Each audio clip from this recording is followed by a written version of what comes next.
नमस्कार, प्राइम इस्युमा हार्दिक स्वागत छ। म दृष्टिवाणी थिताल।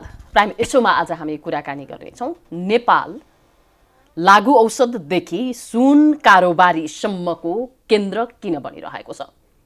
हामी नीतिगत रूपमा भ्रष्ट छैनौँ या नैतिक रूपमा भ्रष्ट हुँदै गयौँ, यसको कारणको खोजी गर्ने प्रयत्न गर्नेछौँ। खास गरिकन सुरक्षासँग जोडिएको र अपराधसँग जोडिएको यस्तो विषयले हाम्रो साखलाई मात्रै गिराउँदैन। दिन प्रतिदिन हामी कसैको भ्रष्टाचारको केन्द्रबिन्दु बनिरहेका हुन्छौँ र त्यो हामी सुइँकोसम्म थाहा पाउँदैनौँ। र जति कुराहरू थाहा हुन्छ, जति सुनहरू चाहिँ बाहिर आउँछ, एउटा देशले हाम्रो बाटो भएर अर्को देश पुर्याउने क्रममा त्यसको कारण र त्यसको फाइदा बेफाइदा नेपाललाई के छ। अवश्य पनि फाइदा हामी कुनै पनि हिसाबले यहाँ प्राप्त गरिरहेका छैनौँ। यो बेफाइदाको सेतु साँखु नेपाल किन बनिरहने, कहिलेसम्म बनिरहने भन्ने सन्दर्भमा हामी केन्द्रित रहनेछौँ। सुन बरामद भएसँगै पछिल्लो पटकको कुराकानीलाई हेर्ने हो भनेदेखि आर्थिक वर्ष 2078-79मा 17 किलो सुन चाहिँ अरू नाका भएर होइन, त्रिभुवनमा केन्द्रित रहेर विमानस्थलबाट पक्राउ भएको सन्दर्भ छ। त्यसै गरी 79-80मा 26 किलो सुन चाहिँ बरामद भएको छ। विदेशबाट आउने विदेशी नागरिकहरूले सुन बोकेर आउँछन् र नेपालको बाटो हुँदै भारतसम्म गएर कारोबार गर्छन् भनिन्छ। यति महँगो भएको सुनले नेपालको छविलाई एउटा नराम्रो सेतुको स्थानमा राखिदिएको छ। यिनै सन्दर्भमा केन्द्रित रहेर हामी आज कुराकानी गर्नेछौँ। कुराकानीभन्दा अगाडि हाम्रा सहकर्मीहरूले तयार पार्नु भएको एउटा सामग्री रहेको छ। अबको क्रममा त्यही सामग्री प्रस्तुत गर्छौँ। कुख्यात अपराधी चार्ल्स शोभराजले भनेका थिए नेपालको त्रिभुवन विमानस्थलबाट हात्ती छिराउन सक्छु। उनको यो भनाई प्रतिबिम्ब मात्रै भए पनि नेपालको सुरक्षाका लागि ठाडो चुनौती पनि थियो। ठिक अहिले पनि उस्तै भएको छ। नेपालको अन्तर्राष्ट्रिय विमानस्थलमा सुन सहित पक्राउ पर्नेको संख्या रोकिएको छैन। 2077 सालमा 33 किलो सुन प्रकरण बाहिर आएपछि चर्चामा आएको सुन काण्ड अहिलेसम्म पनि जारी छ। बुधबार मात्रै त्रिभुवन अन्तर्राष्ट्रिय विमानस्थलबाट 9 किलो सुन सहित क्यानाडाका नागरिक पक्राउ परेका छन्। त्रिभुवन विमानस्थल भन्सार कार्यालयले दिएको जानकारी अनुसार दुबईबाट फ्लाइ दुबईको उडान नम्बर F2573 मा गैराती 12 बजे विमानस्थल भन्सारले सुन सहित क्यानाडाको पासपोर्ट र अबुधाबी बर्थ प्लेस भएका 35 वर्षीय मोहम्मद कलम मोहगोबलाई नियन्त्रणमा लियो। गत पुस 8 गते त्रिभुवन अन्तर्राष्ट्रिय विमानस्थलबाट 19 किलो सुन बरामद गरिएको थियो। कपडामा लेपन गराएर ल्याइएको अवस्थामा 19 किलो सुन सहित फ्लाइ दुबईको 519 नम्बरको उडानबाट सुडानी नागरिक डफलालाई पक्राउ गरिएको थियो। गत साउनमा पेन्ट र अन्डरवेयरमा सुन लेपन गरेको पाइएपछि विमानस्थलबाट मोरङका 28 वर्षीय रिवाज गजमेर पक्राउ परेका थिए। त्यस्तै गत वैशाखमा प्रहरीले त्रिभुवन अन्तर्राष्ट्रिय विमानस्थलबाटै 279.88 ग्राम सुन सहित 3 जनालाई पक्राउ गरेको थियो। पक्राउ पर्नेमा नैकुण्ठ गाउँपालिका 1 रसुवा घर भएका 32 वर्षीय सुकुराम लामा, नैकुण्ठ गाउँपालिका 6 का 27 वर्षीय पेम्बा थोक्रा र नैकुण्ठ गाउँपालिका 6 रसुवाका 22 वर्षीय बुद्धिमान तामाङ थिए। गत वैशाख 6 गते प्रहरीले विमानस्थलबाट 45 ग्राम सुन सहित सिन्धुले 3 पाटन गाउँपालिका 3 बस्ने 22 वर्षीय हेमराज नेउपाने र धादिङ नीलकण्ठ नगरपालिका 7 का 34 वर्षीय राजेन्द्र अधिकारीलाई पक्राउ गरेको थियो। यी त यस वर्षका प्रतिनिधि घटना मात्रै हुन्। विमानस्थलबाट हुने सुन तस्करीको ग्राफ दिन प्रतिदिन बढ्दो छ। सरकारले नेपाली नागरिकको संलग्नता भएको अर्बौं रुपियाँ सुन तस्करी प्रकरणमा अनुसन्धान अघि बढाइरहेका बेला त्रिभुवन अन्तर्राष्ट्रिय विमानस्थल अझै तस्करको अड्डा बनिरहेको छ। नेपालमा हुने ठूला ठूला सुन तस्करीमा अधिकांश विदेशी नागरिकको संलग्नता पाइन्छ। प्रहरी र त्रिभुवन विमानस्थल भन्सारको सेटिङमा सुन छिराउन असम्भव भए पनि अहिले तस्करीमा संलग्न भएकाहरूले नयाँ नयाँ विधि प्रयोग गर्न थालेका छन्। विशेष गरी भारतीय नागरिकले जोखिम मोलेर सुन भित्र्याइरहेका छन्। प्रहरीका आँखा छल्न तस्करहरूले सुन निल्नेदेखि जिब्रोमा सम्म लुकाउने कोसिस गरेका छन्। पवित्र धातु मानिने सुनलाई मलद्वारमा लुकाएर ल्याउने पनि भेटिएका छन्। यसरी लगातार भइरहेका यस्ता तस्करीका घटना रोक्न प्रशासन अझै पनि जिम्मेवार बन्नै पर्छ। सरकार अथवा प्रहरी प्रशासन जो भने पनि हाम्रो यो अपराधलाई रोक्नका लागि सबैभन्दा ठुलो भूमिका निर्वाह गर्ने सरकार नै हो र प्रशासन नै हो।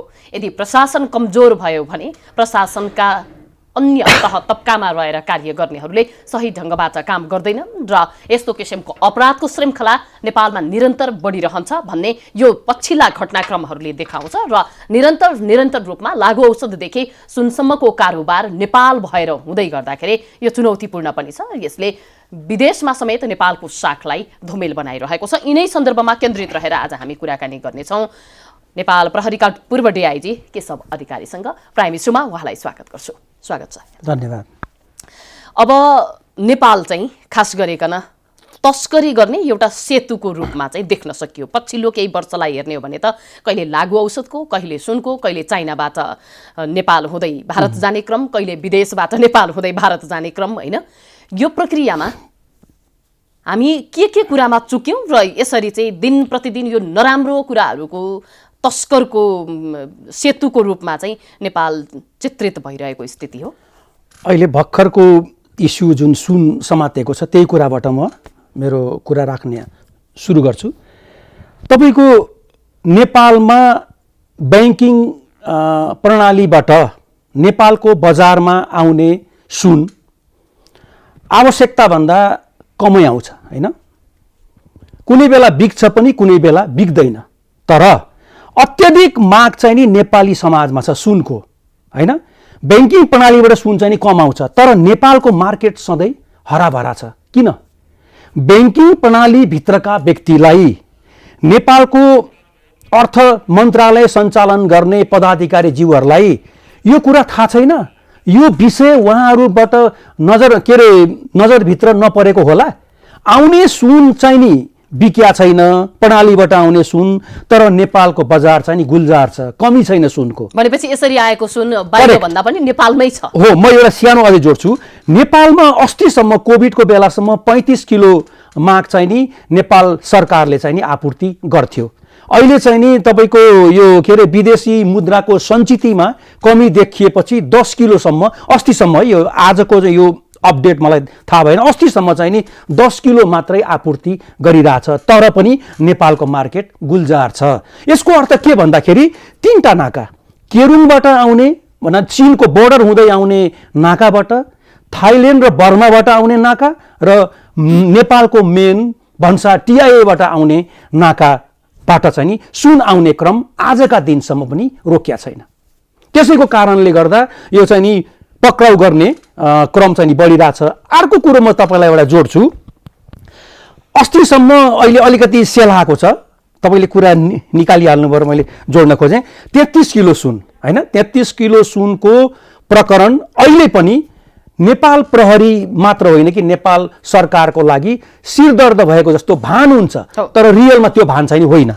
रियलमा त्यो होइन। किन होइन भन्दाखेरि नेपाल सरकारले नै, नेपालका माथवर व्यक्तिहरूले, राज्य सञ्चालनका माथवर व्यक्तिहरूले आफ्नै मातहतको कर्मचारीलाई को अध्यक्षतामा कमिटी बन्यो। 33 किलो सुन छ, त्यो सुन मात्र होइन, अघि पछि आएका सुनको पनि अनुसन्धान गरेर रिपोर्ट बुझा भनेर उसलाई चाहिँ नि औपचारिक रूपले नियुक्ति गर्यो। उहाँले चाहिँ नि 772 पृष्ठ लामो, मलाई सम्झना भएसम्म यो 75 साल असार 13 गते हुनुपर्छ सायद, 75 साल 13 असार गते उहाँले 772 पृष्ठ लामो रिपोर्ट चाहिँ नेपाल सरकारलाई बुझाउनु भयो। नेपाल सरकारलाई उहाँले बुझाइसकेपछि व्यक्तिकै नामै किटेर, मलाई नाम छ, अहिले व्यक्तिको प्राइभेसीको कुरा छ, म यहाँ भन्दिनँ, आवश्यक भो बेलामा अनुसन्धानको क्रममा मसँग माग्यो भने दिउँला। व्यक्तिको नामै किटेर 6 जनाको नाममा चाहिँ नि लगानीकर्ता उहाँ हो र प्लानिङ गर्ने व्यक्ति उहाँ हो भनेर उहाँहरूको नामै किटेर, धरानको निवासी चाहिँ नि मेन मान्छे हुनुहुन्छ, उहाँको नामै किटेर समितिले प्रतिवेदन दियो। त्यस्ता क्रियाकलापको साक्षी बस्न पाउनु भयो? करेक्ट। यहाँले पनि बस्न पाउनु भयो? एकदम। म होइन, बेला बेलामा चाहिँ नि म पनि समितिमा बस्या छु। अनि उहाँले समितिले रिपोर्ट दिने बित्तिकै त्यो रिपोर्ट चाहिँ नि थन्क्याइयो। किन थन्क्याइयो भन्दाखेरि ती व्यक्तिहरू मैले पनि जानेसम्म, म पनि विभिन्न क्षेत्रमा बसेको हुँदा मैले जानेसम्म ती व्यक्तिहरू पोलिटिकल पार्टीका शीर्षस्थ नेताहरूको आशीर्वाद प्राप्त व्यक्ति हुन् र तिनीहरूको मुद्दा चाहिँ नि किन थाती राखियो त भन्दाखेरि यिनीहरूलाई कुनै पनि बेला सङ्कट परेको बेला अस्त्रको रूपमा चाहिँ नि प्रयोग गर्न सकियोस्। अस्त्रको रूपमा तपाईँले बुझ्नुभयो होला, ठुलो अमाउन्टमा पार्टीलाई अथवा व्यक्तिगत कुनै रकमको चाहिँ नि आवश्यकता पर्यो भने त्यस्तो बेला यी व्यक्तिलाई अस्त्रको रूपमा चाहिँ नि प्रयोग गर्ने भनेर यिनीहरूको चाहिँ नि टाउकोमाथि तरबार चाहिँ नि झुन्डाइरहेको अवस्था छ। यो अवस्था नसुध्रिदासम्म तपाईँको यो सुन तस्करीको धन्दा रोकिन्न। अर्को कुरो तपाईँलाई म जोडिहाल्छु। त्रिभुवन अन्तर्राष्ट्रिय विमानस्थलबाट एकजना सुन तस्करीमा संलग्न भएको व्यक्ति 17 महिनामा 119 पटक तपाईँको अध्यागमनबाट वारपार गरेर नेपालदेखि दुबई आउजाउ गर्यो। दुबईबाट तपाईँको 17 महिनामा 109 पटक आएको व्यक्तिको ट्राभल हिस्ट्री चाहिँ नि किन हेरेन? नेपाल सरकारले किन हेरेन? त्यसलाई आशीर्वाद कि इमिग्रेसनमा भएको व्यक्तिलाई चाहिँ नि थाहा हुन्न होला। यही कारणले गर्दा म त के भन्छु भने इमिग्रेसनमा चाहिँ नि प्रहरीको उपस्थिति हेर्नु होला। यिनीहरूले आउँदा दिनमा पनि हुनै दिँदैनन्। यो सबै सरकार सञ्चालनमा रहेका व्यक्तिहरूकै एउटा किसिमको सिन्डिकेट छ त्यहाँ भएको जस्तो देख्न सकियो। सिन्डिकेट। अब एउटा कुरो दृष्टिजीलाई म एउटा महत्त्वपूर्ण कुरो, अहिले सुन तस्करको ओरिजिन भनेको दुबई भएको छ, दुबई र आसपासको देश। दुबई गभर्मेन्टले आजभन्दा केही वर्ष अगाडिसम्म तपाईँको नेपालसँग चाहिँ नि अपराधी अन्तर्देशीय अपराधी चाहिँ नि टेक ओभर र चाहिँ नि ह्यान्ड ओभर गर्नको लागि सुपुर्दगी सन्धि गरौँ भनेर युएईले चाहिँ नि केही वर्ष अगाडि पहल गर्यो नेपाल गभर्मेन्टसँग।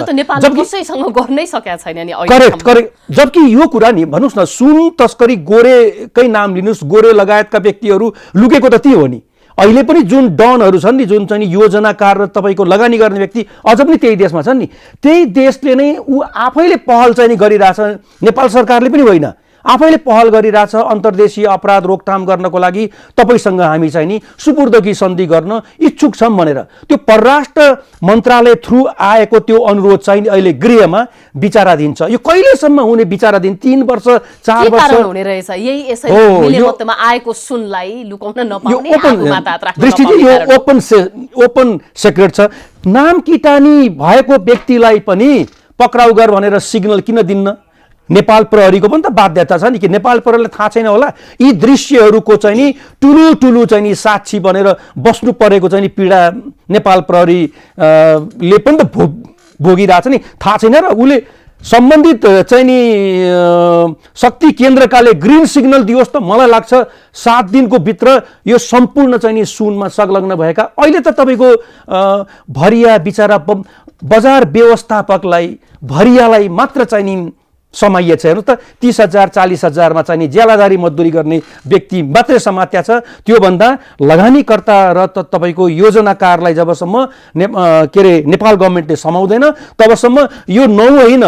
तपाईँको अहिले म भनौँ 2070 सालदेखि 75 सालसम्म यो ईश्वरी प्रसाद पौडेलजीको अध्यक्षतामा छानबिन कमिटी बन्नुको सालसम्म 176 देखि 80 किलो यो सरकारी आँकडा है। फेरि भित्र कति छ त्यो चाहिँ बेग्लै कुरा छ। सरकारी करेक्ट हो, खालि सरकारी त्यो डाइरेक्ट देखिएका चाहिँ नि पहेँलो धातु 180 किलोसम्म यो 5 वर्षको बिचमा समात्या छ। त्यसपछिको यो रिपोर्ट हो 772 चाहिँ नि पृष्ठको रिपोर्ट, तर कसैलाई पनि कारवाही चाहिँ नि भएको छैन। हेर्नुहोस् यो निकै लज्जास्पद स्थिति रहेछ। प्रतिवेदन प्रस्तुत हुन्छ, अनुसन्धान समितिले चाहिँ प्रतिवेदन प्रस्तुत गर्छ, तर पनि कारबाही हुँदैन भनेपछि त अब कुनै पनि किसिमको अपेक्षा सरकारको तर्फबाट गर्न सक्ने स्थिति रहेन। मूर्खता हो त्यो गर्नु नै। हेर्नुहोस् एउटा असल नागरिकले को चाहिँ चाहना के हुन्छ भने मुलुक चाहिँ अपराध मुक्त होस् होइन। मान्छेलाई त बाँच्नको लागि ठुलो सम्झौता गरेर हिँड्नु परिरहेछ नि। एउटा चाहिँ नि कोही पनि दायाँ बायाँ नेरफेर शक्ति केन्द्रभन्दा टाढा रहेका व्यक्तिहरू एउटा बाँच्नको लागि पनि त विभिन्न वर्ग र व्यक्तिसँग चाहिँ सम्झौता गरेर हिँडिरहेको अवस्था छ नि त, हामीले देखिरहेछौँ होइन। तपाईँ हामी सबै त्यस्ता के अरे कोही पनि नभएका व्यक्तिको चाहना के हुन्छ भने मुलुक अपराध मुक्त होस् होइन, ऊ र आफ्नो परिवारको सदस्यको चाहिँ नि सेफ्टीको लागि पनि। तर यो अवस्था विद्यमान रहँदासम्म यो टेलिभिजनका, म त प्रश्न भनिदिन्छु, टेलिभिजनका पर्दाहरूमा नाचिने शीर्ष के अरे पद ओगटेर बसेका व्यक्तिहरूको जुन अनुहार चाहिँ टेलिभिजनका पर्दाहरूमा नाचिरहन्छ नि, त्यो नाच्ने क्रम चाहिँ नि बन्द भएको दिन मात्रै बल्ल मुलुक चाहिँ नि सुशासनको चाहिँ नि उसमा चाहिँ एक कदम अगाडि बढ्छ जस्तो मलाई फिल हुन्छ। राजनीतिज्ञलाई चाहिँ पहिलो प्राथमिकतामा राखेर समाचार लगायतका सामग्रीहरू प्रसारण गर्नुले पनि उनीहरूको मनोबल बढिरहेछ। उसलाई त त्यो एटेन्सन सिकर छन् तिनीहरू त। जहिले पनि चर्चाको शिखर बिन्दुमा बसिरहन रुचाउने व्यक्तिलाई हामीले पनि सघाइरहेछौँ। तिनको चाहिँ नि तिनको नितान्त चाहिँ नि तपाईँको निहितार्थ खोलिदिने हो भने त तिनीहरू पनि त एक स्टेप चाहिँ नि स्टेप ब्याक त हुन्थ्यो होला। अब यो जुन तस्करहरू समातिन्छन्, हजुर, जुन प्रोजेक्टहरू प्रहरीको हातसम्म पुग्छ, त्यो चाहिँ प्रहरीसँगैको बार्गेनिङमा कुराकानी नमिलेपछि पनि बाहिर आउँछ भन्ने खालको कुराहरू पनि आउँछन्। यस्तो पनि हुन्छ? पहिला हुन्थ्यो होइन, पहिला हुन्थ्यो, अहिले चाहिँ नि हुँदैन। र अहिले अर्को कुरो के भन्दाखेरि नेपाल प्रहरीका सबै राम्रा अफसर छन् भनेर म चाहिँ नि भन्दिनँ। त्यस्ता चाहिँ नि सुन तस्करहरू, अन्य चाहिँ नि ड्रगका कारोबार गर्ने व्यक्तिहरूसँग पनि मिलोमतो गरेर आफ्नो चाहिँ नि व्यवसाय चलाइरहेका व्यक्तिहरू पनि छन् होइन, नेपाल प्रहरीमा पनि छन्, तर एकदम कम सङ्ख्यामा छन्। जुन 33 किलो सुन तस्करीको प्रकरणमा केही इमान्दार प्रहरी अधिकृतहरूलाई पनि निलम्बन गरेर जुन जेल हाल्ने काम चाहिँ नि गरियो नि, त्यसपछि नेपाल प्रहरीका जिम्मेवार प्रहरी अधिकृत, खास गरेर इमान्दार प्रहरी अधिकृतहरू अहिले रिस्क लिने चाहिँ मुडमा छन् जस्तो मलाई प्रहरी सम्मिलित छन् भन्नु चाहिँ गलत हो। त्यसो भए एक दुईजना हुन्छन्, सबै चोखा त छैनन्। हेर्नुहोस्, म भन्दिनँ है, तपाईँको म चाहिँ नि कार्यरत रहँदा पनि त्यस्ता प्रवृत्तिका चाहिँ नि प्रहरी अधिकृत त थियो नै, तर अहिले अधिकांश चाहिँ नि राम्रा छन् होइन। तर 33 किलो सुनले गर्दा नेपाल प्रहरीका इमान्दार अधिकृतहरू भित्र चाहिँ नि अनुसन्धानमा चाहिँ नि विश्वासको सङ्कट चाहिँ नि जागृत भएको छ। अनुसन्धान प्रक्रियामा सबैभन्दा अगाडि त अभियुक्त अथवा तस्कर र प्रहरी चाहिँ एक आपसमा आम्ने सामने हुन्छन्। त्यसपछि आम्ने सामने हुने अथवा त्यो सुन हो कि होइन, सुनलाई फलाम बनाउने कि सुन बनाउने भनेर चाहिँ एउटा सुन व्यवसायी संलग्न हुन्छ भनिन्छ। सुन व्यवसायी पनि मिलोमतो भएको स्थिति देख्न सकिने भयो। त्यसो भए उसले सुन होइन भनिदियो भनेदेखि त प्रहरीले केही गर्न सक्ने भएन होइन। त्यो त मैले बुझेसम्म है, सुन चाहिँ नि पहेँलो धातु चाहिँ नि के अरे सुन रहेन जस्तै रह्यो भन्ने कुरा आयो नि, तर त्यो चाहिँ नि प्रहरीको तपाईँको उसमा चाहिँ नियन्त्रणमा थियो जस्तो मलाई चाहिँ नि लाग्दैन है। अब निर्देशन जे आयो त्यही गर्यो होला होइन, तर मैले तपाईँलाई भने नि त्योभन्दा अगाडि त प्रहरी इमान्दार प्रहरी अधिकृतलाई खोरमा त हालिसक्यो। खोरमा हालिसकेपछि त अब रहल पहल उही तपाईँको अनुसन्धान टिमलाई सहयोग गर्ने खालका केही चाहिँ नि व्यक्तिहरू त्यो प्रवृत्तिमा संलग्न भयो भने, अब मैले त प्रत्यक्ष रूपले साक्षात्कार चाहिँ नगरेको हुँदा मलाई त थाहा भएन होइन, तर यो प्रवृत्तिका चाहिँ नि मैले अझ पनि तपाईँलाई फेरि के रिपिट गर्न चाहेँ भन्दाखेरि शीर्षस्थ तहका शक्ति केन्द्रबाट यो योजनाकारलाई र लगानी गर्ने व्यक्तिलाई जबसम्म कारवाही चाहिँ नि हुँदैन नि, यो चाहिँ नि प्रहरीलाई विवादमा मुसिरहने क्रम चाहिँ नि रोकिन्न। प्रहरीको कुनै पनि किसिमको केही लाग्दैन यदि राज्य प्रशासनले सहयोग चाहिँ नगर्ने हो भने जतिसुकै इमान्दार प्रहरी आए तापनि उसले चाहिँ केही गर्नै सक्दैन। यो सर्वसाधारणले गुन्द्रुक अचार लिएर विदेश जाँदाखेरि चाहिँ इमिग्रेसनमा फ्यालिदिने हुन्छ, उताबाट साना मोबाइल सानो कम्प्युटर परिवारलाई आफ्ना आफन्तलाई ल्याइदिउँ भनेर ल्याएको पनि फ्यालिदिने हुन्छ। सुन चाहिँ नगनाउने अथवा बाँच्न नआउने धातु भएको कारणले गर्दाखेरि जति ल्याए पनि मिल्न सक्ने रहेछ भनेर टिका टिप्पणी हुने गर्छ क्या हिजो आज। सही कुरा रहेछ यो। एउटा चाहिँ तपाईँको के छ भन्दाखेरि इमिग्रेसनमा चाहिँ नि पुलिसको पहुँच हुनै नदिने होइन, र केही त्यस्ता वस्तुहरू तस्करी भएर आयो भने पुलिसको मिलोमतो भन्ने कुरा त्यहाँ आइहाल्छ।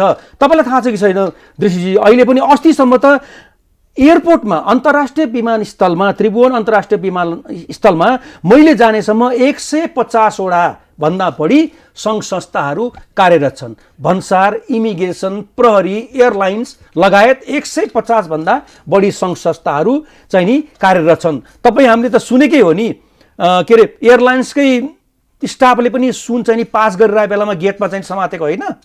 तपाईँले आजसम्म भनौँ न प्रहरीले तपाईँको क्यारी गरेर लैरहेको सुन चाहिँ समातेको सुन्नु भएको छ जस्तो मलाई लाग्दैन। यो सिलसिला त निकै लामो समयसम्म चल्न सक्ने पो देखियो त। सरकार आफै छ, सरकार व्यवसायीलाई पक्ष पोषण गरिरहेको छ। तपाईँ हामी यसरी कराएर खबरदारी गर्नु बाहेक अर्को कुनै विकल्प नहुने भएपछि अब पहिला त तपाईँको मैले सुनेको है, त्यो बेलामा भर्खर जाहिर खाएको थियौँ, पहिला त तपाईँको पुलिसको चाहिँ नि भ्यानमा सुन चाहिँ नि के अरे लोड गरेर ल्याउँदाखेरि टायर पनि पङ्क्चर चाहिँ नि भएको थियो अरे, त्यो अमाउन्टमा चाहिँ नि सुन आउँथ्यो पहिला होइन। अब अहिले त त्यो चाहिँ नि हामी कल्पना पनि गर्न सक्दैनौँ। यो त कस्तो भन्दाखेरि एउटा त हाम्रो प्रविधिको कमजोरी पनि छ होइन। तपाईँको त्यहाँ भएका जुन सर्च गर्ने चाहिँ नि इक्विपमेन्ट्सहरू छ नि त, त्यसले चाहिँ नि राम्रोसँग काम दिएछ र इमिग्रेसनकै अधिकृतले पनि बेला बेलामा बोल्नुहुन्छ नि, हामीहरू कहाँ भएका त्यो यो चेक जाँच गर्ने चाहिँ नि इक्विपमेन्टहरूले काम चाहिँ नि गर्दैनन् होइन। जस्तो विदेशी कोही व्यक्ति अपराध गरेर नेपालमा भित्रिन्छ, बायोमेट्रिक गर्ने जुन हामी कहाँ हुनुपर्ने उपकरणहरू जडान्त चाहिँ नि भएको छ, तर त्यसले राम्रोसँग काम चाहिँ नि गर्दैन भन्ने इमिग्रेसनकै पदाधिकारीज्यूको मुखबाटै हामी चाहिँ नि सुन्छौँ। र अर्को कुरो, त्यो तस्कर गर्ने व्यक्ति अथवा अपराध गरेर भागेर आएको व्यक्तिलाई चाहिँ नि नियमन गर्ने निकाय हाम्रो कमजोर छ। त्यस्ता व्यक्तिहरूको ट्र्याक रेकर्ड के कहाँ गयो, त्यो व्यक्ति कहाँ बसिरहेछ होइन, के गरिरहेछ, तोकेको समयमा ऊ चाहिँ यहाँबाट गयो कि गएन होइन, यी सम्पूर्ण कुराहरू नियमन गर्ने र ट्र्याक रेकर्ड गर्ने चाहिँ नि सिस्टम पनि हामी कहाँ छैन। हुन त तपाईँको विदेशी नागरिक अनुगमन निर्देशिका भनेर जारी चाहिँ भएको छ 2 वर्ष अगाडि, मैले के अरे जानेसम्म एउटा गृह सचिवको अध्यक्षतामा छ, एउटा तपाईँको इमिग्रेसनको डिजीको अध्यक्षतामा छ। हुन त यो दुईवटा चाहिँ समिति बनाउनु पर्ने जरुरी नै थिएन होइन, इन्टिग्रेटेड रूपमा चाहिँ काम गरे हुने हो। तर यो दुईटै समिति चाहिँ नि निष्क्रिय छ जस्तो मलाई लाग्छ। उहाँहरूकै चाहिँ नि अभिव्यक्तिबाट पनि त्यो कुरा पुष्टि हुन्छ। त्यसले गर्दा राज्यको सम्पूर्ण सरोकारवाला यन्त्रहरू भरोसायोग्य नभएको कारणले गर्दा प्रहरीमाथि चाहिँ नि त्यसको सम्पूर्ण दोषारोपण चाहिँ आउने गरेको छ र प्रहरीका पनि केही अधिकृत चाहिँ नि चोखो चाहिँ नि नभएको कारणले गर्दा यो चाहिँ नि आरोपमा चाहिँ नि मलजल हुने काम पनि गरेको चाहिँ नि यो मेरो व्यक्तिगत टिप्पणी छ। यो नेपालको प्रशासन, नेपालको राज्य कमजोर भएको, भ्रष्ट भएको एउटा श्रृङ्खला हो, निरन्तर दोहोरिरहेको छ एकदम। तर सुन प्लेनमा बिचैमा आफै फलेर आउने त होइन, कुनै न कुनै देशबाट आउँछ। त्यो देशको इमिग्रेसनले, त्यो देशको प्रहरी प्रशासनले चाहिँ यतापट्टि उहाँहरूको पनि हाम्रो अरू कूटनीतिक सम्बन्ध चाहिँ हुँदैन, तर यस्तो किसिमको आपराधिक सम्बन्ध चाहिँ निकै बलियो भएको कारणले गर्दाखेरि त्यहाँबाट पास हुन्छ कि त्यहाँबाट चाहिँ कसरी पास हुन सक्छ? तपाईँले धेरै राम्रो कुरो चाहिँ नि गर्नु हो। म केही वर्ष अगाडि ट्राफिक व्यवस्थापनको अध्ययन गर्नको लागि साउथ अफ्रिका र ब्राजिल चाहिँ नि गएको थिएँ। म ट्राफिकमा डिआइजी हुँदा म समेतको के अरे नेपाल पुलिसबाट म मात्रै थिएँ, अन्य चाहिँ नि सडक विभागका अन्य निकायहरू एडिबीका स्टाफहरू पनि हुनुहुन्थ्यो। ट्राफिक व्यवस्थापन अध्ययन गर्न जाँदाखेरि मलाई थाहा पनि भएन, मेरो हातमा पनि 1-2 औँठी थियो होइन, सिक्री पनि थियो, अनि अन्य व्यक्तिहरूसँग डलरहरू पनि थियो। एयरपोर्टमा झरेर गाडीमा निस्किने बित्तिकै होटल जाने क्रममा हामीहरू बाटोमा लुटियौँ। करिब हाम्रो चाहिँ गहना बाहेक तपाईँको $40,000 जति लुट्यो। $40,000 भनेको कुन देशको कुरा थियो यो? यो चाहिँ नि साउथ अफ्रिकाको जोहान्सबर्ग एयरपोर्टबाट बाहिर निस्किने बित्तिकै लुटियो होइन। लुटेपछि त्यो अमाउन्ट जति सबै हाम्रो एडिबीको थियो। हाम्रो टोटल चाहिँ नि विदेश बसाई भरिको त्यो के अरे खर्च गर्नको लागि एकाउन्टेन्ट उपसचिवले बोक्नु भएको थियो, त्यो सम्पूर्ण पैसा लुटियो, 2 जनाले लुट्यो। अनि मैले यो कुरा तपाईँलाई किन जोडेँ भन्दाखेरि पछि अनुसन्धानबाट बुझ्दै जाँदा इमिग्रेसनको स्टाफहरूले हामीले केरी गरेर लगेको, हातमा लगाएको, घाँटीमा लगाएको गहना लगायत सम्पूर्ण चाहिँ नि डलरको यथार्थ विवरण चाहिँ नि त्यहाँको लुटेराहरूलाई दिएको थियो रे भन्ने कुरो एकजना विदेशीबाटै हामीले सुन्न आयौँ। त्यसले गर्दा तपाईँको यसरी सबै संलग्न चाहिँ नि नरहँदासम्म, जस्तो तपाईँले भन्नुभयो नि सुनको ओरिजिन भएको त बढी युएईबाट छ होइन, अरब कन्ट्रीबाट छ। त्यहाँको व्यक्तिहरू पनि मिलोमितो नभइकन यत्रो अमाउन्टमा कहाँबाट आउँछ ल भन्नुहोस् त? सुन सबैको चाहिँ नि एउटा यो के भन्छ संयन्त्र छ होइन। र त्यही भएर त्यहाँको गभर्मेन्टले यो रुचि चाहिँ नि देखाएको थियो कि अन्तर्देशीय अपराधीहरूलाई समाउनुहोस्। हाम्रो देशलाई पनि अपराधले चाहिँ नि, जस्तो युएईतिर चाहिँ नि त तपाईँको अरब कन्ट्रीमा कानुन कडा छ नि एकदम होइन, र पुलिसिङ पनि एकदमै चाहिँ नि के अरे कडा छ। त्यति हुँदाहुँदै पनि राज्यका अन्य संयन्त्रहरूको चाहिँ नि नियति भ्रष्ट चाहिँ नि भएकोले उनीहरूले मात्र चाहेर चाहिँ केही कुरा हुन्न। त्यसले गर्दा नेपाल सरकारको पनि सहयोग चाहियो भनेर पहल उनीहरूबाटै भएको छ। तर नेपाल सरकार अहिले पनि विचाराधीन नै छ। हेर्नुहोस् 3-3 वर्ष भइसक्यो, 4-4 वर्ष भइसक्यो। त्यसले गर्दा नेपाल प्रहरीले मात्र चाहेर केही पनि हुन्न। राज्यका सम्पूर्ण संयन्त्रहरूको चाहिँ नि पहल कदमी र इमान्दारिता चाहिँ हुनुपर्छ। अब यो कुराहरू हजुर, राज्य संयन्त्र जान्दछ, बुझ्दछ, त्यही पनि चेतना छैन अथवा आफूलाई कसरी हुन्छ बलियो बनाउने, आफ्नो पुस्तालाई बलियो बनाउने भन्ने खालको अभिरुचि मात्रै राख्दछ भनेपछि राम्रो कहिलेसम्म राज्य सञ्चालकहरूले राम्रोसँग चाहिँ नि के बुझ्या छन् भन्दाखेरि नेपालमा यस्ता प्रवृत्तिका अपराध हुन्छन् र यो अपराधमा संलग्न भएका शीर्षस्थ डनहरू, अपराधीहरू यी हुन् भन्ने कुरो सबैले बुझ्या छ। प्रहरी महानिरीक्षकजीले प्रत्येक दिन नेपालभित्र घटित अपराधबारे गृहमन्त्रीलाई रिपोर्ट गर्नुपर्ने हुन्छ। आवश्यकता अनुसार प्राइम मिनिस्टरलाई पनि, अनि गृहमन्त्रीले पनि त त्यो पिएमज्यूलाई त रिपोर्ट गर्नुहुन्छ होला नि। कसैबाट पनि लुकेको हुँदैन। अपराध र अपराधमा संलग्न व्यक्तिहरूको बारेमा यो उहाँहरूबाट, राज्य सञ्चालकहरूबाट लुकेको हुँदैन। मैले भने नि तपाईँलाई कुन अपराधलाई प्राथमिकता दिने, कुन अपराधमा बढी लेनदेन हुन सक्छ, कुन अपराधमा चाहिँ संलग्न अपराधीबाट केही पनि हुनेवाला छैन। यसरी त तपाईँको अपराधलाई पनि क्याटेगोराइज गरेर होइन, फिनेन्सियल क्राइमसँग चाहिँ सम्बन्धित अपराधीहरूलाई संरक्षण दिन सकियो भने त चुनावमा त ठुलो चाहिँ नि रकम त्यो समूहबाट आउने भयो नि त। त्यसले गर्दा यिनलाई त्यस्तो जगेडाको रूपमा के निर्वाचनमा अत्यधिक पैसा जुन खर्च हुन्छ, हजुर, त्यो प्रणाली पनि यो अपराध बढाउने एउटा कारक रहेछ। एकदम।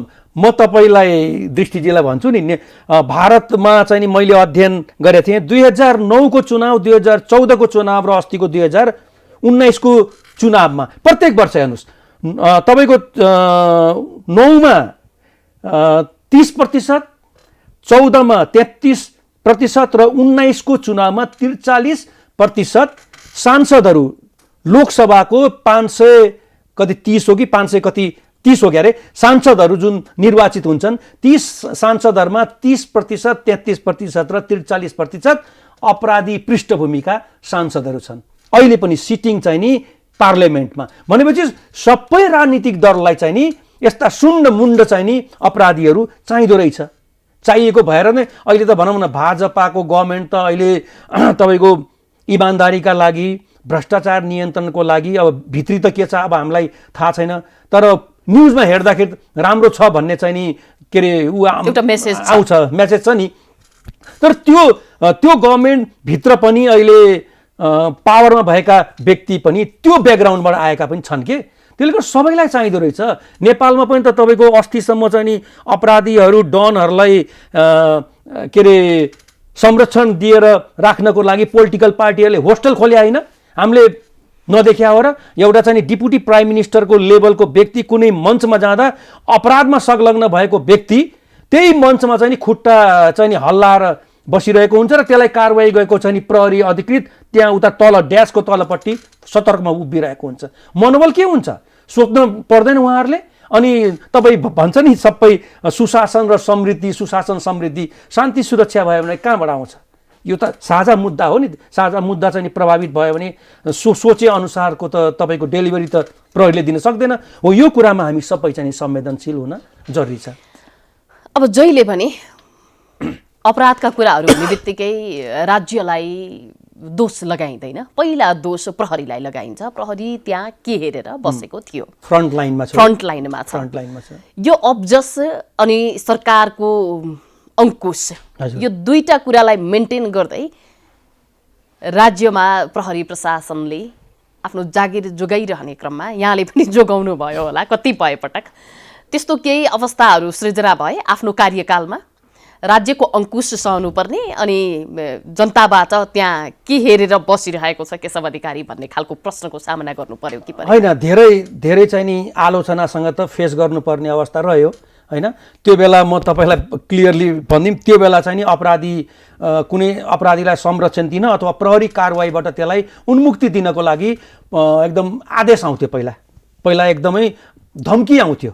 धम्कीको शब्दमा चाहिँ नि उहाँहरूको अर्डर आउँथ्यो त्यो छोडिदिनु छोड्नु भएपछि के अरे छोड्नु भयो भने ठिक हुँदैन भन्ने किसिमको आदेश आउँथ्यो अर्डर आउँथ्यो धम्कीपूर्ण तैले अहिले पनि आइरहेको छ अहिलेको पनि प्रहरी अधिकृत त बहालको त बोल्न छोडिदिनु पर्थ्यो तपाईहरुले जसरी पनि त्यसो भए छोड्नु पर्थ्यो तर हामीले कतिपय मैले सम्झेसम्म त धेरै मुद्दाहरुमा त मैले सम्झौता गरेर हिँडिन हेर्नु जस्तो अलि ओभानै छु भन्नुभयो हैन मैले भन्न खोजेको के भन्दाखेरि समाजमा कुनै व्यक्ति जस्तो हो म भनौं अहिले तपाईको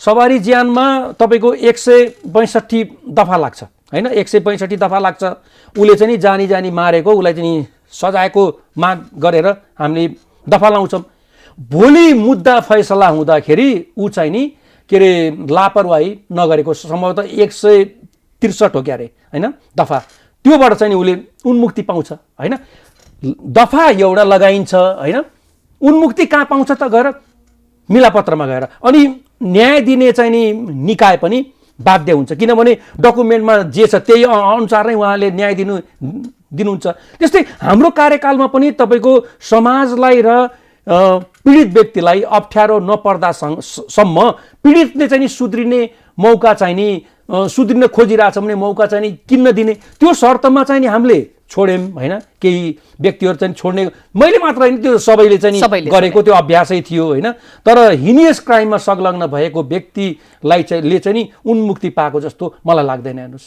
आफ्नो कार्यकालमा त्यस्तो भएन त्यस्तो मलाई लाग्दैन किनभने मैले त तपाईको नेशनल टेलिभिजनबाट बोलिरहेछु नि उहाँ त धेरैले चाहिँ हेरिराख्नु भा होला नि त्यसले गर्दा मैले यो कुरा चाहिँ नि मैले रियलमा धरातलीय यथार्थ मैले तपाईलाई जानकारी दिए इमिग्रेसनमा नियत राम्रो भएका मान्छे छैनन् भन्ने कुरा त यहाँले भनिसक्नु भएको छ प्रविधिगत रूपमा चाहिँ हामी कस्तो छौं हैन ए हो तपाईले ठीक भन्नुभयो नियति राम्रो भएको भए त अहिले श्रममा जाने हैन व्यक्तिहरूलाई चाहिँ नि इलिगल रूपले चाहिँ नि इमिग्रेसनबाट चाहिँ पास गराइरहेको भएर कतिलाई त अपराधको दायरामा पनि ल्यायो हैन त्यसले गर्दा नियत चाहिँ नि राम्रो देखिया छैन हैन तपाईले भन्नुभयो नि प्रविधिको कुरा तपाईले ल्याउनु भयो प्रविधिले त उहाँहरुलाई हदैसम्म चाहिँ नि असहयोग गरिरहेको चाहिँ अवस्था छ मैले तपाईलाई भने नि बायोमेट्रिक चाहिँ नि बाट व्यक्तिको पहिचान हुन्छ नि हैन उसको वास्तविक पहिचान चाहिँ नि बायोमेट्रिक प्रक्रियाबाट चाहिँ नि हुन्छ तर इमिग्रेसनको मूलद्वारमै हामी चाहिँ नि चुक्छौं त्यहीबाट तपाईको अस्ति भर्खरको मैले न्यूज सुने अपराध त मलाई थाहा भएन 2-3 दिन अगाडिको हो क्यारे एउटा कोरियन व्यक्ति र त्यो कोरियन व्यक्तिको चाहिँ नि बोस विभिन्न अपराधमा संलग्न भएको कोरियन 1 वर्षमा 16 चोटी चाहिँ नि इमिग्रेसनबाट आवत जावत गर्यो त्यो ट्राभल हिस्ट्री साच्चै थाहा नभएको हो कि उहाँहरुलाई अथवा थाहा भएर पनि त्यसलाई चाहिँ नि लुकाएको हो कि त्यो चाहिँ नि आफ्नै ठाउँमा हो तर प्रविधिले पनि यदि नियत सफा भएका अधिकृतले काम गर्छु भनेर जानुभयो भने पनि उहाँलाई प्रविधिले सपोर्ट गर्दैन किनभने सक्ने अवस्थै छैन ट्र्याकिङ सिस्टम छैन विदेशी नागरिकलाई चाहिँ नि निगरानी नियमन गर्ने निर्देशिका चाहिँ नि क्रियाशील चाहिँ नि छैन जस्तो दृष्टिजी आज आउनुभयो तपाई हैन तपाई आउनुभयो जस्तो चिनिया नागरिकलाई अहिले पनि मलाई लाग्छ 30 दिनको चाहिँ नि भिसा फ्री छ एउटा सन्देश विदेशमा के गएको छ भन्दाखेरि अनअराइभल भिसामा नेपाल उदार छ दिल खोलेर चाहिँ नि टुरिस्टहरुलाई स्वागत गर्छ चाहे त्यो अपराधी होस् चाहे सच्चरित्र भएका व्यक्ति हो नेपाल अनअराइभलमा उदार छ यो सन्देश चाहिँ नि गाछ तर यसको विपरीत हुनु पर्थ्यो नेपालमा चाहिँ नि भिसा पाउनको लागि एकदम गाह्रो छ हैन अब चिनिया हेर्नुस् कति अपराधमा एकै दिन चाहिँ 122 जनालाई समातेर डिपोर्ट गरे हैन चिनियाहरु नै धेरै अपराधमा संलग्न छ उनीहरुलाई 30 दिनसम्म फ्री छ ल सपोज एउटा तपाई चिनिया नागरिक आउन जान सकिन्छ 30 दिन भित्रमा तपाईलाई नियमन गर्ने निकाय चाहिँ नि फितलो छ तपाई कहाँ जानुभयो कहाँ बस्नु भएको छ फर्किनु भयो कि भएन नेपालमै हुनुहुन्छ कि हुनुहुन्न तपाईले नेपालमै हुनुहुन्छ भने कारोबार के गर्नु भएको छ म्यारिटल उसमा चाहिँ तपाई संलग्न हुनु भएको छ केही पनि छैन ट्र्याक सिस्टमै छैन नियम गर्ने प्रणाली नै केही छैन म धेरै टाढा किन जाने जापानमा चाहिँ हेर्नुस् त इलिगल तपाई आजसम्म लिगल हुनुहुन्छ भोलि तपाई इलिगल हुनुभयो भने ठ्याक्क तपाईको दैलोमा चाहिँ नि पुलिस आउँछ यो पद्धतिले सपोर्ट गरे हो नि त हैन जस्तो हाम्रो अमेरिकाको हेर्नुहोस्, बेलायतको हेर्नुहोस् होइन, कुनै पनि अपराध गरिसकेपछि प्रहरी पहिला चाहिँ नि क्राइम सिनमा पुग्छ र क्राइम सिनको चाहिँ नि त्यो सिनमा चाहिँ नि प्राप्त सबुतलाई हेरेर ऊ चाहिँ नि फलो गर्दै अपराधी भएको ठाउँमा जान्छ। हामी कहाँ त के छ, सिन हेऱ्यो यो व्यक्ति चाहिँ नि अपराधमा संलग्न छ भने देख्दा देख्दै पनि पक्राउ पुर्जीको अनुमति लिएर मात्रै जानुपर्ने अवस्था छ। जाहेरी मुखी अनुसन्धान पद्धति नेपालमा छ, त्यसले गर्दा पनि अपराधमा संलग्न भएका व्यक्तिहरूले यो मुलुकलाई उर्वर भूमिको रूपमा चाहिँ लिएका छन्। अब यो हिँडिराखेको छ, जाने कहाँ हो भन्ने थाहा छैन भने जस्तो वार्ता गर्दैछौँ हामी। हजुर, यदि कुनै पनि कुरा गरिसकेपछि त्यसको निष्कर्ष भएन, त्यसले अर्थ राखेन भने त्यो कुराकानी नगर्दै पनि हुन्छ, किन घोक्रो सुकाउनु भन्ने एउटा उखान पनि छ। राज्य संयन्त्र निकै नै खराब भएको आपराधिक गतिविधिमा संलग्न भएको पनि देखिन सकियो। प्रहरी प्रशासन केही गर्न सक्दैन भनेर यहाँ आफै भनिरहनु भएको छ। अब गर्ने चाहिँ के हो त? अब यसै गरी टुलु टुलु हेरेर सबैजनाले बसिरहने हो अथवा कि एउटा फरक किसिमको सोच, फरक किसिमको दृष्टिकोण, फरक किसिमको भिजनको आवश्यकता छ र त्यो सम्भव छ कि छैन? होइन, सम्भव त किन छैन हेर्नुहोस्, जस्तो सरकारको कारिन्दा हो, नेपाल प्रहरी भनेको सरकारको कारिन्दा हो। उहाँहरूले जसरी चाहिँ नि दिशाबोध गर्नुहुन्छ, निर्देश गर्नुहुन्छ, त्यही अनुसार चाहिँ प्रहरी हिँड्ने हो होइन। अहिले हेर्नुहोस्, क्राइमले यति भयावह चाहिँ नि के अरे ड्रग्सको अपराधले नेपाल यति बदनाम भएको छ। साउथ अफ्रिकाबाट भारतमा जाने ड्रग्सलाई नेपाल चाहिँ नि ट्रान्जिट भएको छ अहिले, हो कि होइन तपाईँलाई थाहा छैन? साउथ अफ्रिकाबाट 1 वर्षको बिचमा कति व्यक्तिहरू समातिए। अहिले आजको दिनसम्म साउथ अफ्रिकामा हाइटेक तपाईँको ड्रग्स प्रशोधन गर्ने हाइटेक ल्याबहरू चाहिँ निर्माण भइरहेका छन्। नेपाल गभर्मेन्टलाई थाहा छैन होला? त्यो नेपाल गभर्मेन्टले साउथ अफ्रिकन गभर्मेन्टसँग समन्वय गरेछ जस्तो मलाई लाग्दैन है, किनभने सुनिन्छ नि न्युजमा चाहिँ नि आएअनुसार सुनिन्छ। हाई टेक्नोलोजीमा आधारित ल्याब चाहिँ नि अन्डरग्राउन्ड ल्याबहरू साउथ कोरियामा के अरे साउथ अफ्रिकामा बनिरहेछन्। त्यसको उद्देश्य के भन्दाखेरि नेपाललाई ट्रान्जिट बनाएर भारतमा ड्रग्सको व्यापार गर्ने। यहाँ त चाहिँ नि तपाईँको हेरोइनको बजार सानो छ, 20,000मा 1 ग्राम चाहिँ नि यहाँ पाउँछ नेपालमा। हाम्रो त अफोर्डभन्दा ज्यादा छ। अहिले पनि तपाईँको 2080 को चाहिँ नि डेटा हेर्ने हो भने इन्डियाको लाखौँ सङ्ख्यामा चाहिँ नि त्यहाँ हेरोइनमा के अरे सेवन गर्ने व्यक्तिहरू छन्। त्यहाँको त मार्केट त ठुलो छ होइन। यी सम्पूर्ण कुरा त राज्य संयन्त्रको नोटिसमा त छ नि होइन। त्यसको मुहानमै चाहिँ नि गएर चाहिँ नि समन्वय गरेर तपाईँको government to government G to G लेभलमा गफ गर्ने हो भने त नोटिसमा त हुन्छ नि त होइन। सरकारले चासो दियो भने अर्को सरकारले पनि त स्टेप चाहिँ नि अगाडि चाहिँ नि चाल्ने होला नि, चाल्न सक्ने स्थिति हुन्छ। एउटा हजुर अर्को एउटा मलाई के जिज्ञासा भयो भने जस्तै अघि हामीले भन्यौँ दुबईबाट नेपालको लागि ट्रान्जिट हुँदै गर्दाखेरि अब सरकारवाला यताका जो सुनसँग सरकार राख्छन् तस्करहरू भनौँ अथवा राज्य संयन्त्र भनौँ उताकासँग प्रत्यक्ष रूपमा कुराकानी गर्छन्, मिलाउँछन्, सेटिङ हुन्छ, नेपाल सुन आउँछ। तर त्यो सुन भारत जान्छ भनिन्छ। यहाँले भारत जाँदैन यहीँ रहन्छ पनि भन्नुभयो। कतिपय सुन भारत जान्छ पनि होला। होइन, भारत जान्छ। सिधै भारत जाने हो भनेदेखि यहाँ किन आइरहनु पर्यो? भारत चाहिँ सिधै किन जाँदैन? भारतमा जाने तपाईँको भारतमा हो, केही अंश मात्र यहाँ हो कि। यहाँको बजार त सानो छ नि, मैले तपाईँलाई भने नि। यहाँ भारतमा किन हो भन्दाखेरि त्यहाँ चाहिँ नि मागभन्दा आपूर्ति एकदमै कम छ। हजारौँ चाहिँ नि केजीमा चाहिँ नि त्यहाँ डिल हुन्छ। हाम्रो जस्तो होइन नि, हाम्रो जस्तो 35-30 होइन। अस्तिसम्म कोभिडभन्दा अगाडिसम्म 35 किलो चाहिँ नि लिगली मार्केटमा आउँथ्यो, अहिले 10 छ क्यारे। अब अहिले थपेको भए मलाई थाहा छैन। भारतमा त हजारौँ किलोको चाहिँ नि के अरे अनुपातमा जान्छ नि। त्यसले गर्दा माग त्यहाँ ठुलो छ, आपूर्ति कम छ, जाने त्यही हो। यो खुल्ला सीमाको फाइदाको चाहिँ नि फाइदा उठाएर अब सीमाको त हामीलाई थाहा नै छ। बिओपीहरूलाई पनि तपाईँको साधन सम्पन्न हामीले गरेका छैनौँ होइन। रोहिङ्गाहरू चाहिँ नि काठमाडौँ आएपछि मात्रै नेपाल सरकारले देख्छ, आँखा खोल्छ होइन। त्यो अवस्था हामी कहाँ छ होइन। तर यी सम्पूर्ण कुरा को आलोचना गर्नुभन्दा चाहिँ नि सबैभन्दा मैले देखेको कुरा के भन्दाखेरि राज्य लेभलका पोलिसी निर्माण गर्ने तहमा भएका नेताजीहरूले जुन बेला बेलामा उहाँहरूले नै गठन गरेका चाहिँ नि समितिहरूबाट आयोगहरूबाट जुन व्यक्तिको बारेमा जुन संस्थाको बारेमा होइन चाहिँ नि को अवैध संलग्नताको कुराहरूलाई जबसम्म तपाईँ ढाड सेक्ने काम चाहिँ नि गर्दैन नि अनुसन्धानको दायरामा त्यो अनुरूपको कानुन नै बनाइएको हुँदैन हो तबसम्म चाहिँ नि केही हुन्छ जस्तो मलाई लाग्दैन। हेर्नुहोस् हस् यो खोला एउटा तरियो समयले हामीलाई तारिदिएको छ तथापि कहाँ पुग्यो भन्ने कुराको अझै पनि कुनै छिनोफानो भएन। राज्य कहाँ पुग्दैछ र कसरी हामीले खबरदारी गर्न सक्छौँ त्यो प्रयत्न गर्ने हो। यो प्रयत्नमा साक्षी बनिदिनु भयो, हामीसँग कुराकानी गरिदिनु भयो। यो समयका लागि र यो संवादका लागि यहाँलाई हार्दिक आभार, धन्यवाद। दर्शकवृन्द, हामीले आज कुराकानी गर्यौं त्रिभुवन अन्तर्राष्ट्रिय विमानस्थलमा पछिल्लो पटक 9 किलो सुन बरामद भएको प्रसङ्गलाई प्राइम इस्युमा राखेका थियौं। प्रहरीका अनुसार सुनसहित क्यानेडियली नागरिक पक्राउ परेका छन् र यो पक्राउ पर्ने क्रम निरन्तर चलिरहेको छ। प्रतिवेदन बुझाइन्छ, अनुसन्धान हुन्छ, अनुसन्धानको क्रममा जे जति मान्छेहरू खटिन्छन्, अनुसन्धानको दायरामा जसलाई सोधपुछ गरिन्छ, जो कारबाहीको लागि तयार हुन्छ उसलाई कारबाहीसम्म हुँदैन। राज्य संयन्त्र त्यस्तो स्थितिबाट गुज्रिरहेको छ। यो कुराको हामी खबरदारी अनुरूप आजको प्राइम इस्युमा हामीले यो विषय उठान गरेका थियौं। समय सकिएको छ, हामी सबैलाई बिदा दिनुहोस्। नमस्कार।